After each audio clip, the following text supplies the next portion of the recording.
Okay, so good day po sa inyong lahat. Okay, so today we will discuss about the economics of one unit sales. Okay, so understanding the economics of each one or each unit sold is a crucial for the entrepreneurs to make informed the business decisions and also maximize profit. Okay, so when we talk about one unit of sales, no, sa bawat peraso, okay, na maibebenta natin. Okay, so dito, we need to define, okay, defining the unit of sales, okay, in the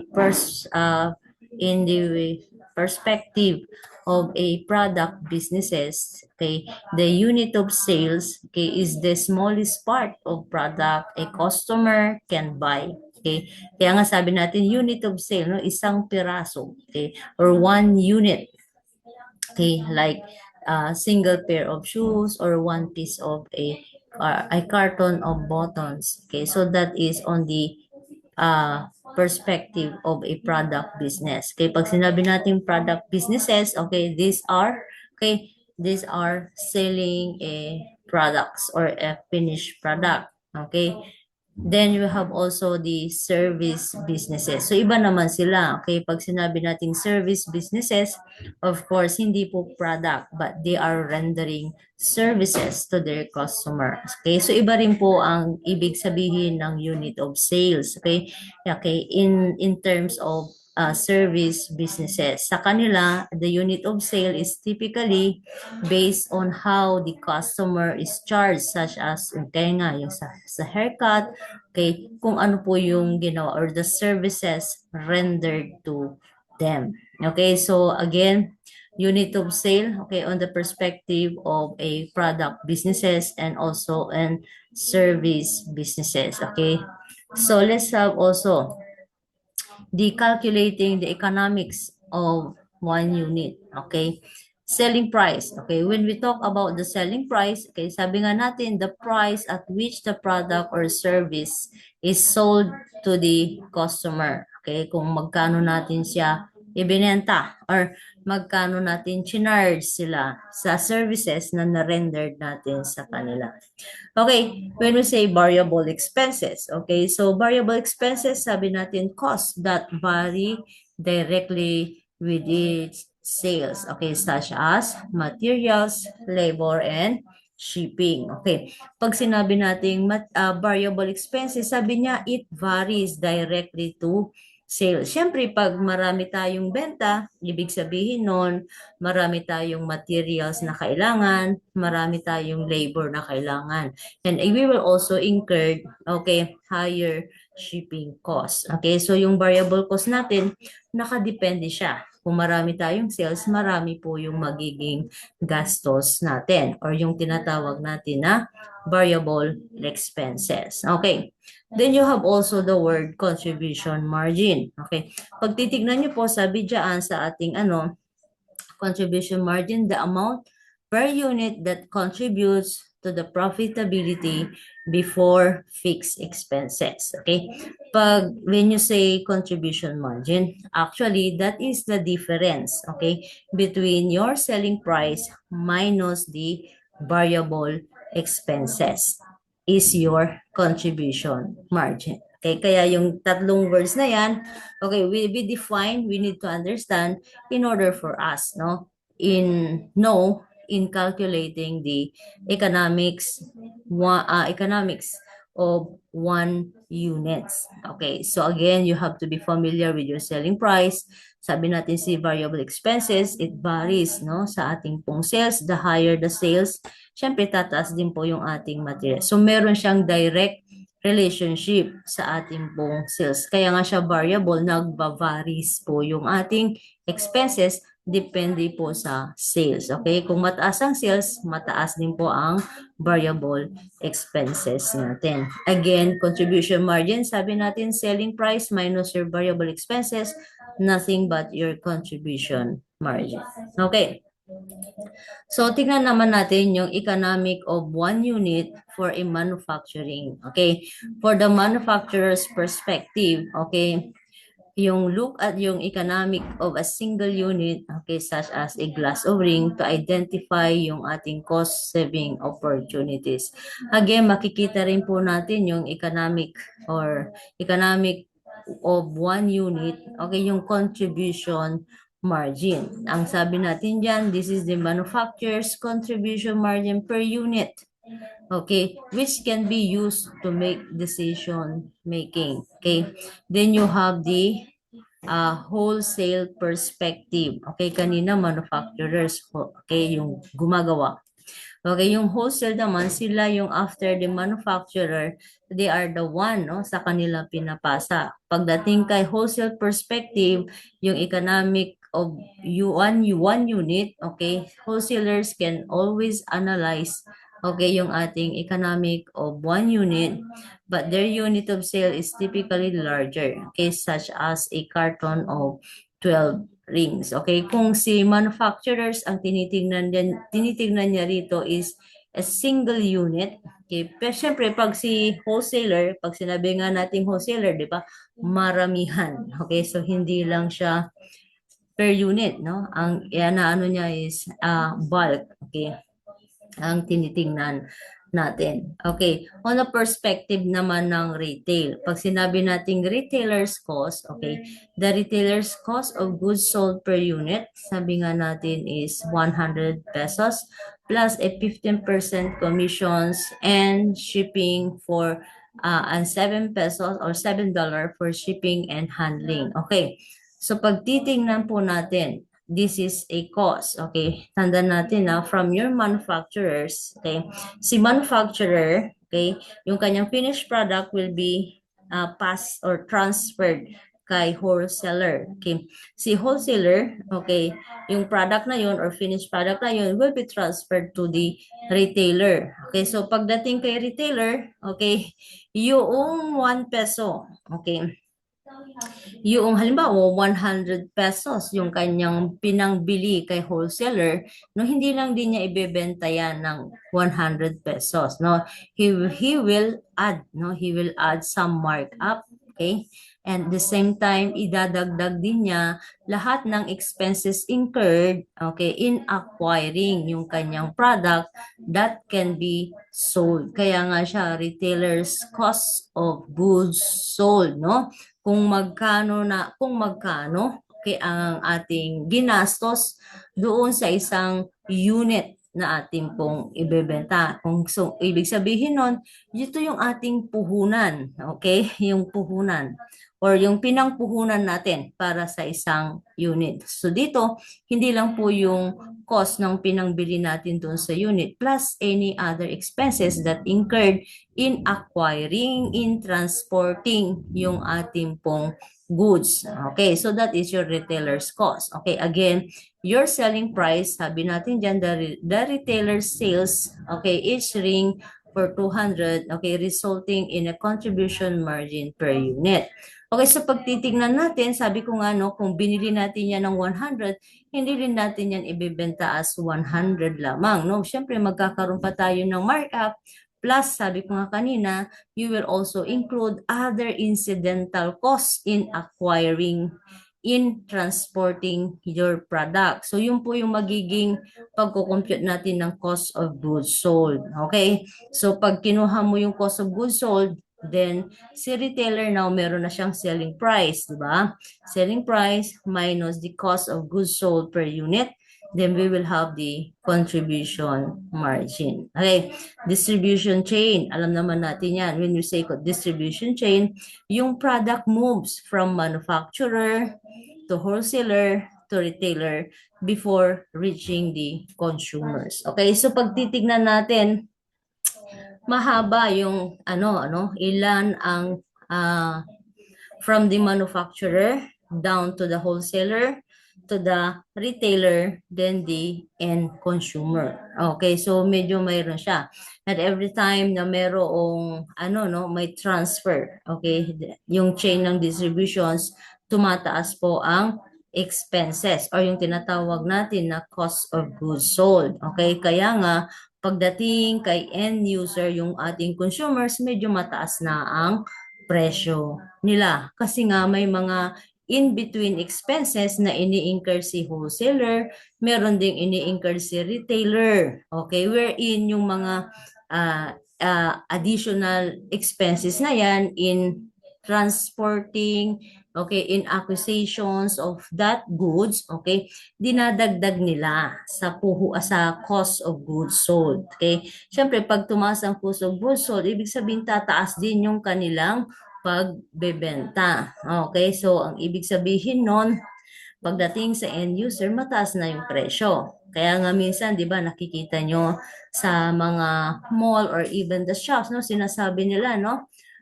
factory price. Okay? Parang sinasabi nila, no, walang mga added cost kasi direct sila from the factory. Kasi nga, yun. Meron kasi ng, ano, no, meron ng additional, no, kapag dumampa siya ng wholesaler, ng retailer.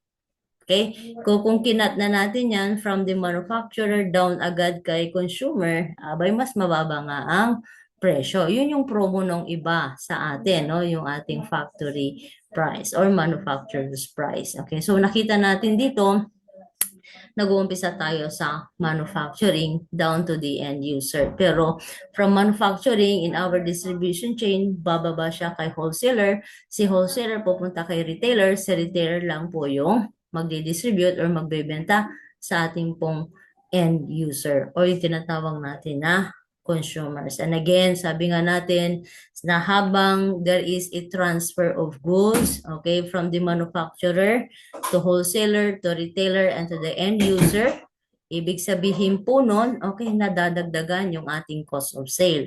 Siyempre, pag nadadagdagan yung ating pong cost of sale, siyempre, the selling price naman na ibibenta natin siya, it will also be increased.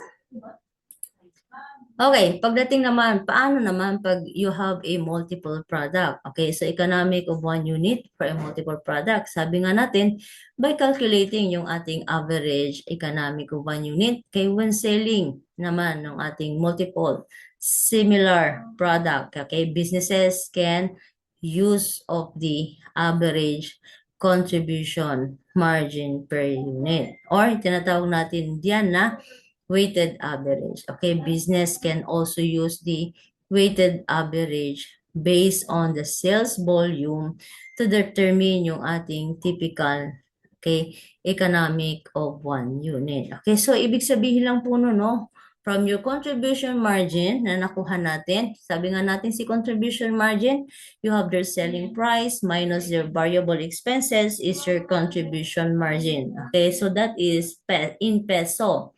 Okay, with that peso, you have to divide that one with your sales volume. Kung magkano o ilang units ang ating naibenta, then you will have now the weighted average. Okay, yan is ginagamit lang natin when we have a different or multiple products. Okay, okay lang sana per product, wala tayong problema. Pero kung marami tayong product, then we will make use of the weighted average. Okay, weighted average wherein sabi ko nga madali lang siya. Okay, if you get your contribution margins, then you have to divide that one with the sales volume. Okay, kung magkano ang naibenta natin.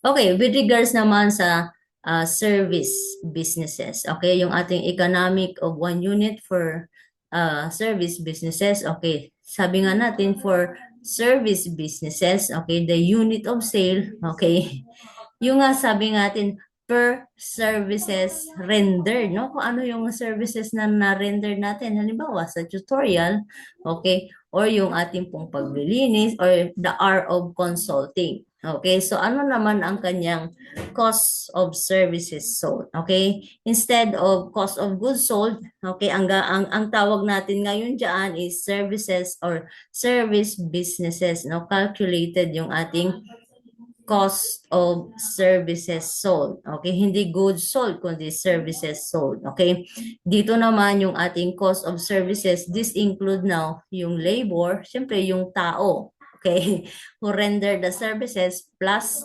mga supplies. Okay, unlike kanina, yung ating cost of goods sold, okay, you have materials, you have labor, and you have delivery or shipping costs. Okay, pagdating sa services, ang ating pong cost of sales or cost of services sold natin, this include yung ating labor, yung tao who render services, and also supplies. Okay, again, you are also telling yung contribution margin. Tulad ng sinabi natin, contribution margin for a service business is your selling price minus the cost of services sold. Okay, so pare-pareho lang naman yan. At least you have to know lalong-lalo na ano ang compositions. Okay, at nagbabaris po siya kung ito ay product business, service business, at saka yung ating manufacturing business. Again, pati yung ating cost of goods sold for your product business, okay, pagdating kay service businesses, nagiging cost of services sold siya. Okay, so hiring and yung ating economic of one unit. Okay, so you have your increased profit, no? Hiring additional staff can increase the service business volume and profits by lowering the cost of services sold. Okay, syempre pag if you want to have increase in profit, syempre the more services rendered, okay, the more profit. Okay, we will have. Okay, so pag titingnan natin, no, yung hiring and the economic of one unit. Sabi nga natin, increase price, hiring additional staff can increase a service business volume and profits by lowering the cost of services rendered. Okay, so dito, syempre, additional staff can increase really the sales or the service volume. At the same time, pag nagkaroon po kasi ng increase in the service volume, okay, the result would be a higher in profits. Okay, and also, ano pa ang effect? Sabi diyan, by lowering the services sold natin. Kasi, okay, pag ibig sabihin, no, the more na mas marami tayong gumagawa, okay, rendering services, okay, then the sales, okay, mas maraming services rendered tayo, mas marami tayong service sales or service revenue na tinatawag. Okay, and the result ng higher sales natin because of higher or additional increase in the staff, okay, magkakaroon din tayo dapat ng higher or increase in the profit. Okay, nandiyan din, no, yung ating tinatawag na delegations. The business owner can focus on the entrepreneurial task while delegating service delivery to hard staff. Okay, kaya nga meron tayong other staff that being hired. Okay, so kasi hindi naman pwedeng tayo lahat ang gagawa. Okay, kaya nga meron tayong tinatawag na delegations. Okay, so the managers, they are not the one, no, na nagbebenta. Hindi rin po sila yung nagko-compute.